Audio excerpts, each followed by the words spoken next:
I have done the click. Forward. Are we going? Yes, ma'am. A truly heinous crime. Truly heinous crime. Committed by. Natalie would never do something like that. I know Natalie. Okay, I'll I'm gonna test Yes, it was great. Make sure they bring gas masks. Calling each turn. Hi, I need a restraining order from the nicest person in the school. Is that okay? We won't allow her near any pencils. Natalie could never break something. Okay, here we go. So Jesus has during Holy Week has this series of conversations with different groups of people, mostly the authorities who want to kill him. And that's what they're trying to do. They're trying to catch him in some sort of slip up verbally, which is easy to do for most people, but not for Jesus. So that they can arrest him and charge him with something. So the first question was about his authority, about who gave him the authority to teach, basically asking, who's your rabbi? Who taught you? And he actually at some point is going to say, God, is that good enough for you? God is my teacher. Is that a high enough authority for you? But he doesn't say that exactly right here. So who is your authority? And then the second question is about taxes. Should we pay taxes to Caesar or not? The people didn't want to pay taxes to Caesar. But, of course, the Romans did want them to pay taxes to Caesar, and the Herodians did. And so either way, they thought, no matter how he answers, we've got him. And with each of these questions, they thought that. So then we go on to the third question, and this is where we start. So now the Sadducees are going to come to ask a question. And they ask this question about the resurrection. And this takes a while, but we'll get there. There came to him some Sadducees, those who deny that there is a resurrection.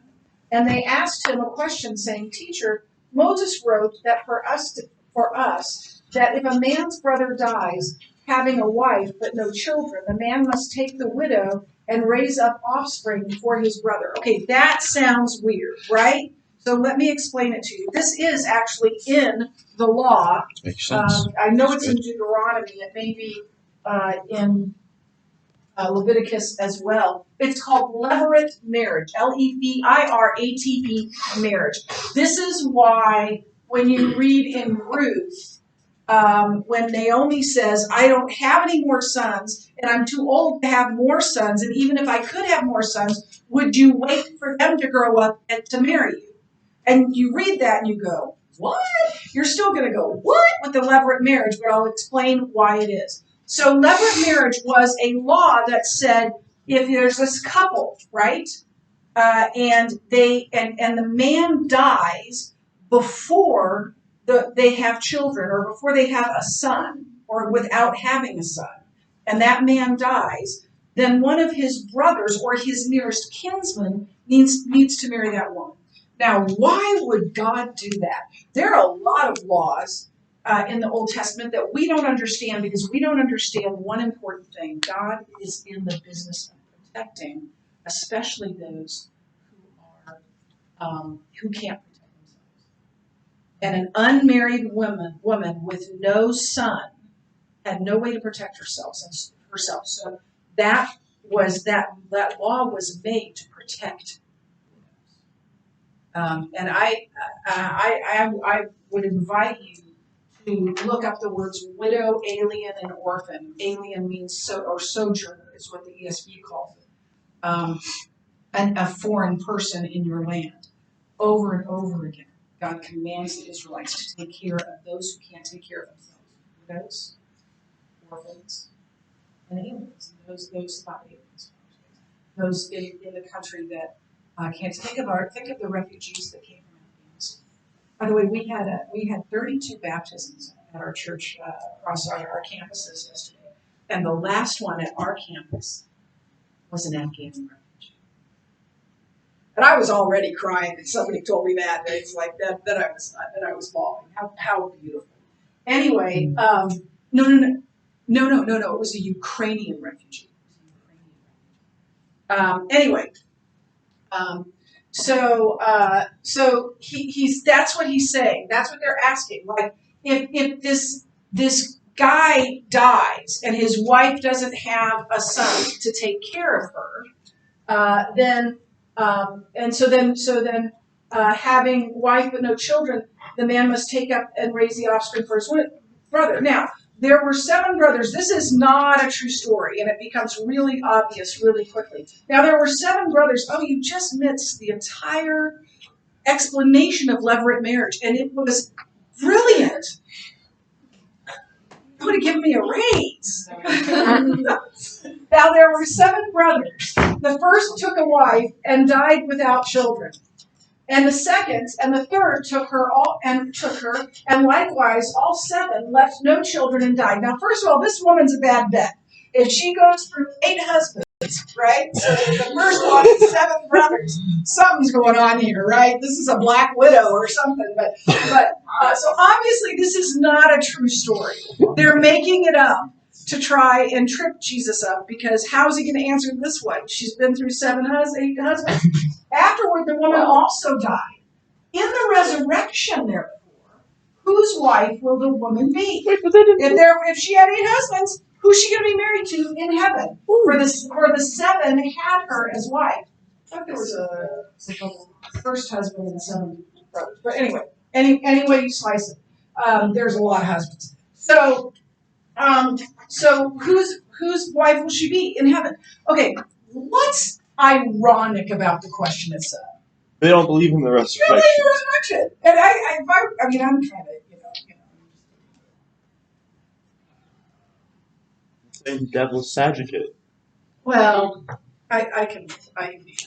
so whatever. I would say, well, y'all don't believe in the resurrection, so I'm not answering the question. But that's not what Jesus says. Yeah. I mean, maybe they were asking the question to prove that the resurrection isn't a thing. Like, But it tells us that they're trying to trip them up. That's their purpose, and they may have chosen resurrection because of that. I don't know. So what's ironic is, yes, they don't believe in the resurrection, and so they ask this ridiculous question. And Jesus could have easily said, "That would never happen. I'm not answering your question," but he doesn't, even though it's a foolish question. And so he answers about it, and some married people aren't happy about this, but it's what he teaches, and so it's true. This is his answer. And Jesus said to them, "The sons of this age marry and are given in marriage, but those who are considered worthy to attain to that age, to heaven, and to the resurrection from the dead, neither marry nor are given in marriage, for they cannot die anymore, because they are equal to the angels and are sons of God, being sons of the resurrection." So first of all, he says, yeah, there's a resurrection. He affirms that. But secondly, he says, we're not married anymore. Now, that used to bother me. No, don't worry, my marriage is fine. That's fine. But what I've come to realize, or what I've come to believe, is that when we are in heaven, we will be so enthralled with, so in love with, so enamored by God, by Jesus, that, and then we'll have perfect relationships not only with Him, but with each other. And so it's no longer necessary. Marriage is no longer necessary. So that's his answer. He answers them, but he doesn't tell them what they want to hear. Something that they can trip him up. So, but that the dead are raised. Even Moses showed. So he's saying, look. The second thing he's saying is, yeah, there is a resurrection, but that the dead are raised. That there is a resurrection. Even Moses showed in the passage about the bush, the burning bush, where he calls the Lord the God of Abraham, the God of Isaac, and the God of Jacob. Now, if he is not God of the dead, but of the living. But of the living, for all live to him, then some of the scribes answered, "Teacher, you have spoken well, for they no longer dare to ask you questions." Here's what he's saying when he says that at the bush. God said, "I am Yahweh, the God of Abraham, the God of Isaac, I am. He doesn't say, I was their God. He says they died, and I am still.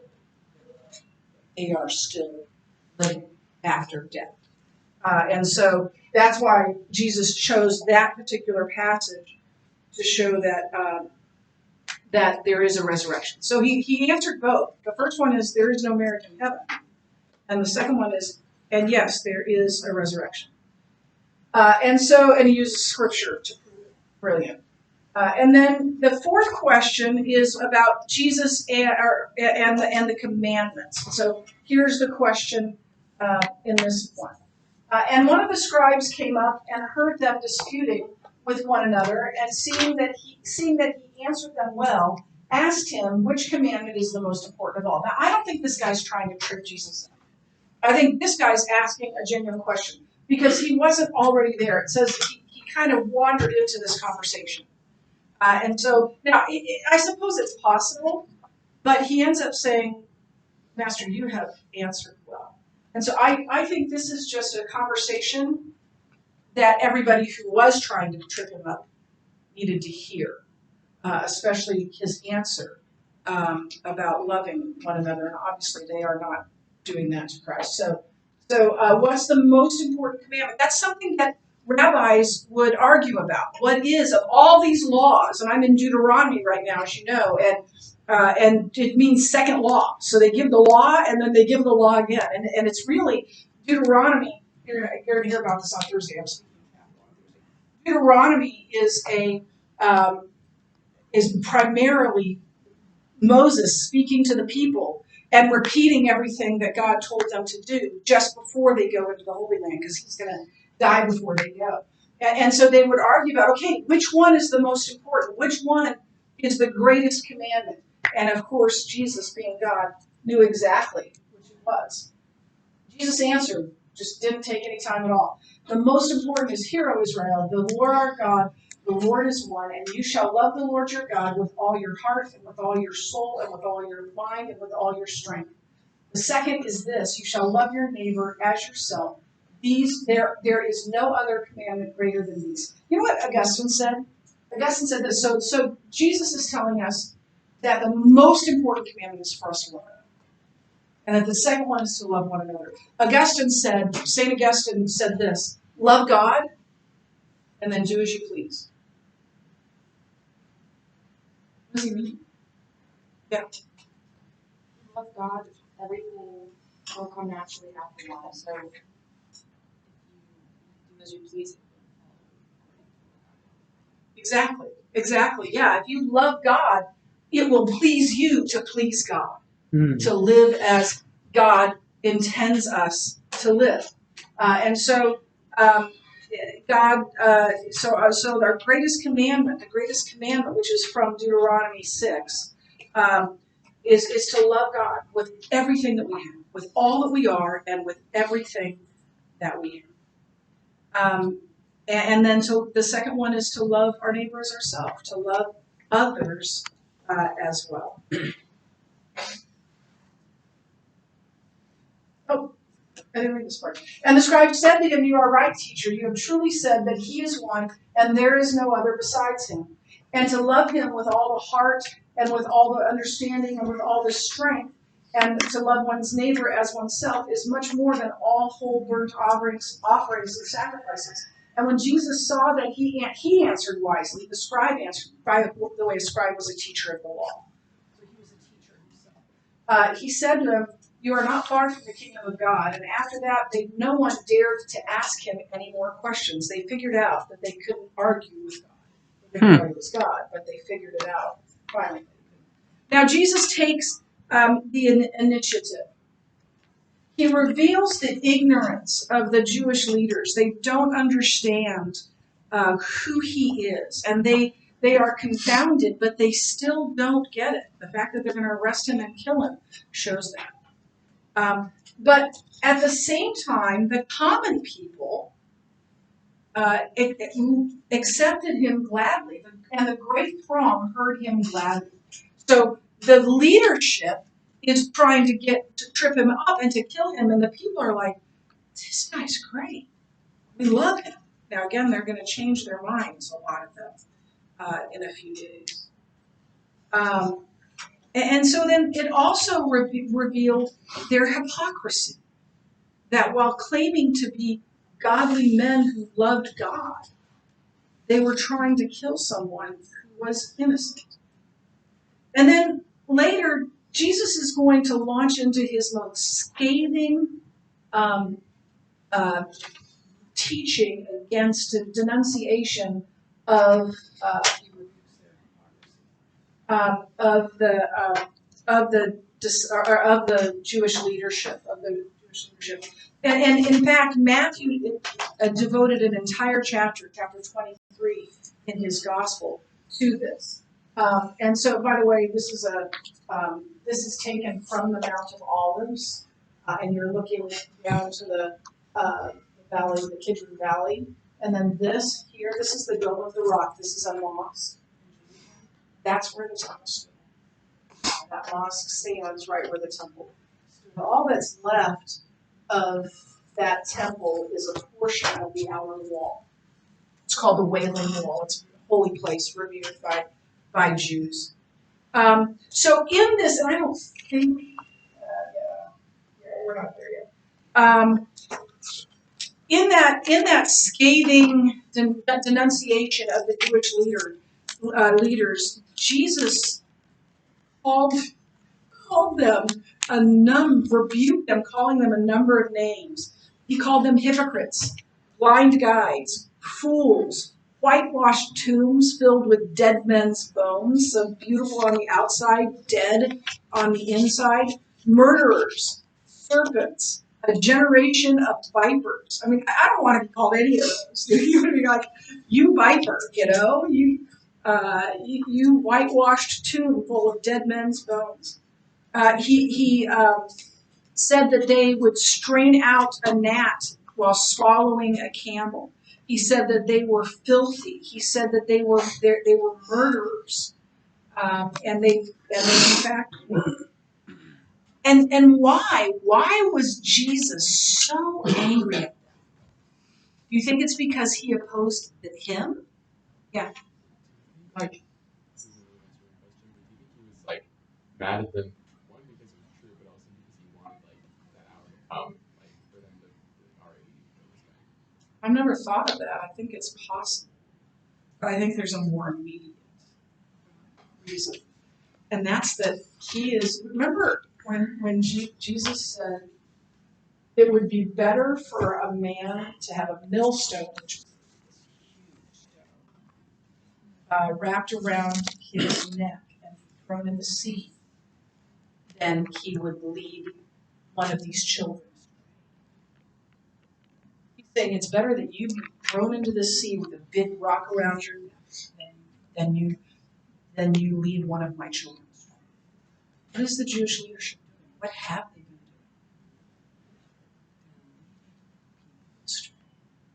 doing? God takes that seriously.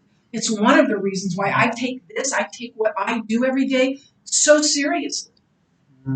Because I am responsible for the teaching that comes out of me. I'm responsible before God about what I teach you.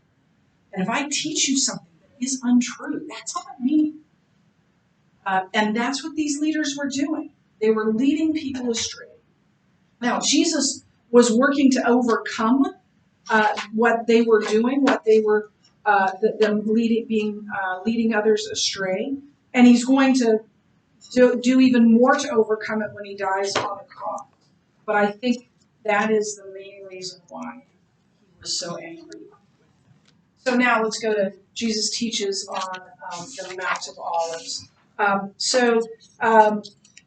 He left the temple, and the Pharisees obviously were very angry, more determined than ever to arrest him.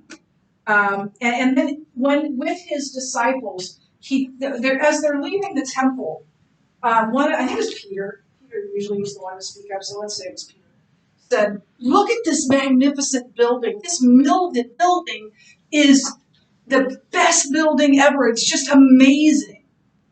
And Jesus says to him, I tell you that not one of these, that all of these rocks that make up this temple stones will be thrown over. It'll be leveled. Right? Was it leveled? Because there stands an ox where it was. In AD 70, the Romans destroyed the temple. And there's never been a temple since. And so he warns them that that's going to happen. And AD 70, most of them, not all of them, but most of them would have been dead by then. A lot of, like Paul died under Nero, and he was 65 to 68. But John certainly would have still been alive when the temple was destroyed. And so then he talks about the eventual this still hasn't happened, the eventual fall of Jerusalem and the last days on earth, for earth, I should say. And then the last thing is that he arrives in Bethany. And this is the story of Mary's anointing of Jesus. And I'm not going to go through that because we already did a good job of doing that. Why is it here instead of in John 12? The curriculum thinks that John moved it chronologically. I don't believe that's true. From 6 days before his crucifixion to like the day before or 2 days before, I don't think that's accurate. I think the accounts of Mary's anointing can be they can coincide with one another. So I'm just going to let you fill in your blanks because I know some of you are going to fill in blanks. So I don't want to do with blanks. So the act of one who truly loves the Lord, obviously that's Mary, right? What she did for Jesus was the act of one who truly loves the Lord. And then obviously Judas spoke up and was angry about it. And so the attitude of one who pretends to love the Lord is Judas. And then the answer of Jesus shows that he knows people's hearts when he says, the poor you will always have with you. And he knew Judas's heart, but here's the thing. He also knew yours. He knows our hearts as well. Now keep that rolling because we're going to take the quiz together. And then I'm going to give you just a little bit of homework.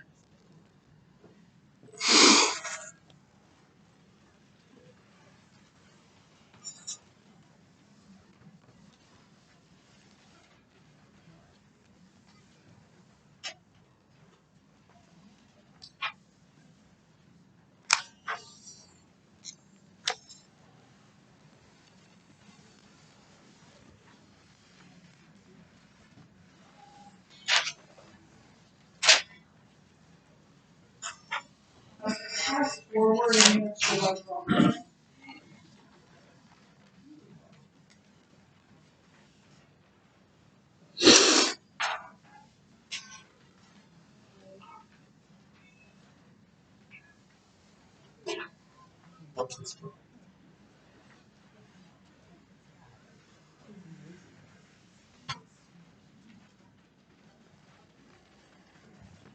okay, what are the 4 questions that the Pharisees and Sadducees presented to Jesus?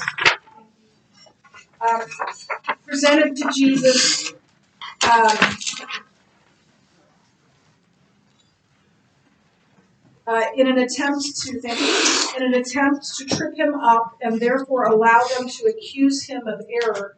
How did he respond to each one? So, what was the first question?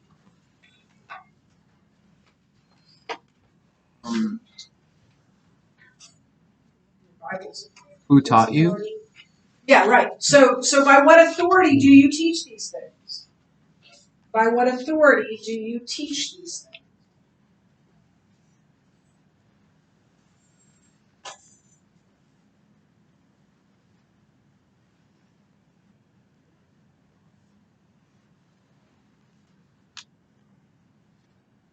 Did he actually answer that question? No. What did he do? He questioned them. What was the question? That was the answer. What was the question?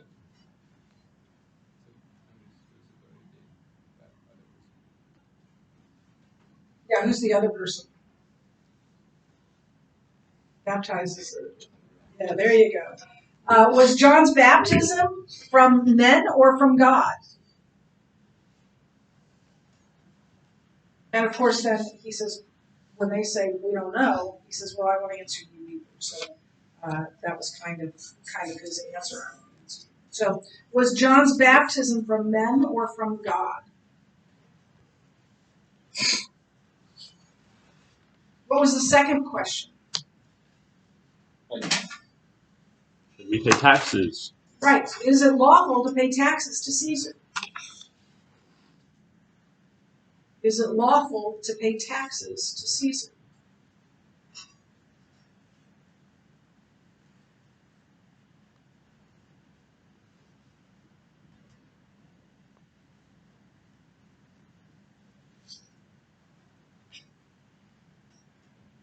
What was his answer?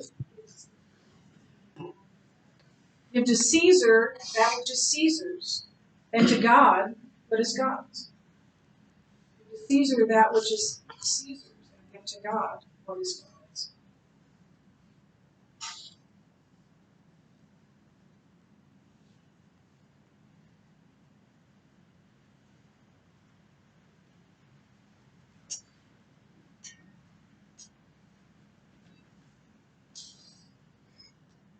What was the third question?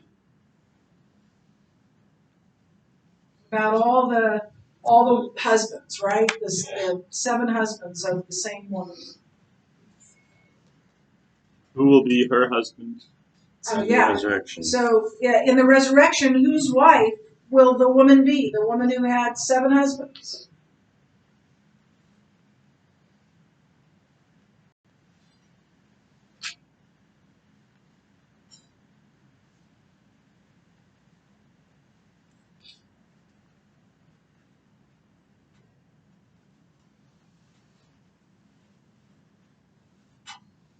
What did Jesus say?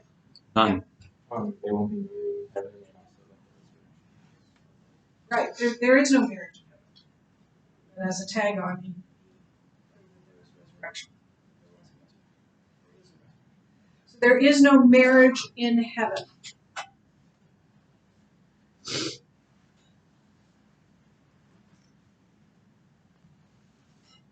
What was the fourth question?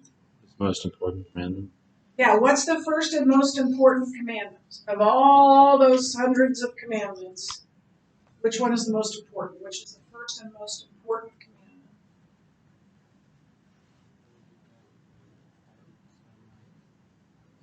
Yep. So love the Lord your God with all of your heart, mind, soul, and strength, some versions say. And then he adds, there's a second one that's close to it. Love your neighbor as yourself. Love the Lord your God with all your heart, mind, soul, and strength.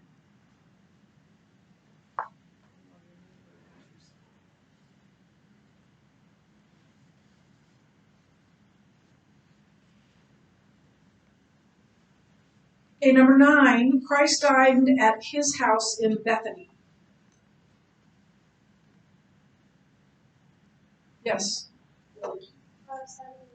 Yes, G, Simon the leper. How would you like to be referred to as Billy the leper? Get your name in there. Everybody knows you had leprosy, right? It's just a shadow. Who anointed Christ's feet with costly perfume? D, Mary. Mary of Bethany. There are lots of Marys. Who is a pretender, actually loved money more than the Lord? Judas, C. Who asked to see a coin? Jesus did, yep, A. Who did not believe in the resurrection? The Sadducees, F. The object of Christ's most fierce denunciation. Who gave him the most good? Pharisees. And then asked Christ about the rebuilding of the temple. Yeah, last one. Okay, excellent. Now, you put those away for now, and if you would please open up your book.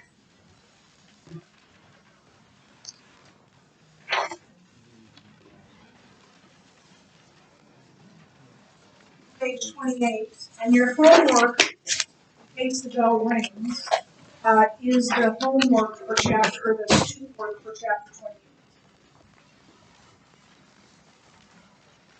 So we just hang on to the right? Hang on to it so that you have it for the next test. I think it's after chapter 1. Christ's Last Supper. The little boy sat mesmerized as he watched the strange things that were happening around him.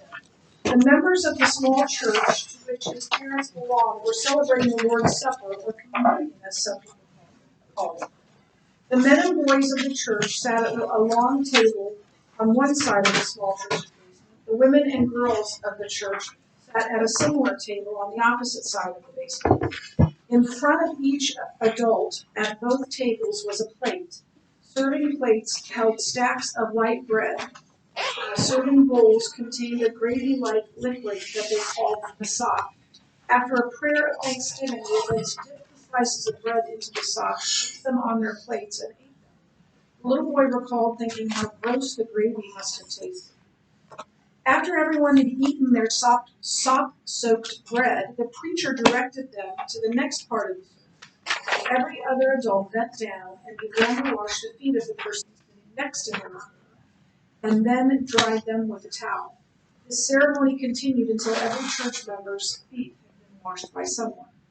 Next, the preacher distributed portions of long strips of unleavened bread to the adults and older children.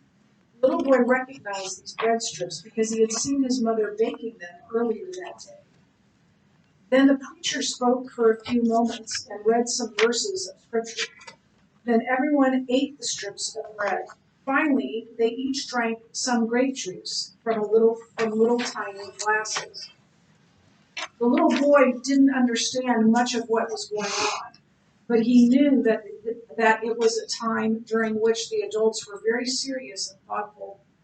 It was definitely not time for a little boy to misbehave in church. As tedious as the ceremony was for him, he enjoyed eating the leftover bread strips after the service. They didn't have much taste, but it was the only part of the ceremony that he really understood. He finally got to eat. Not all churches practice the ceremony, and the little boy witnessed, but they generally practice some aspects of celebrating communion or the Lord's Supper. And even the little boy knew it was a solemn and serious commemoration of the death of Jesus Christ for us. How serious it is was the subject of some of Paul's writings, especially 1 Corinthians 11. Paul warned in that passage, "Whoever shall eat of this bread and drink of this cup of the Lord unworthily will be guilty of the body and blood of the Lord. But let a man examine himself, and so let him eat of the drink and eat of the bread and the drink of that cup. For he that eats and drinks unworthily and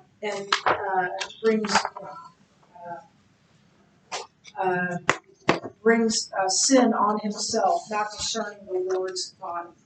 So Paul wrote that when we come to communion, we need to take it seriously, and we need to confess any sins we have. And he even says, look, if you're angry with someone, go ask their forgiveness before you take communion. Years ago, I didn't take because I hadn't yet apologized and kissed and made up with my husband. So, we're to take it in an attitude of worship, not an attitude of anger. Communion is an important part of the life of a Christian. It is a corporate reminder, so corporate means that people together, to the church, that it is done in remembrance of me, and in remembrance of Christ. When you participate in the Lord's Supper, do you do so seriously and introspectively? Do you come to the Lord's table only after first seeking forgiveness from both the Lord and other believers whom you have offended in some way or who have offended you? Are you taking full advantage to recenter your life and heart on Christ and in the incomparable work that He has accomplished? Before you partake of communion the next time, think seriously of what you're doing. Examine yourself carefully, confess any sin that might cause you to eat and drink unworthily, and then remember what the ceremony symbolizes. The student work is your own, so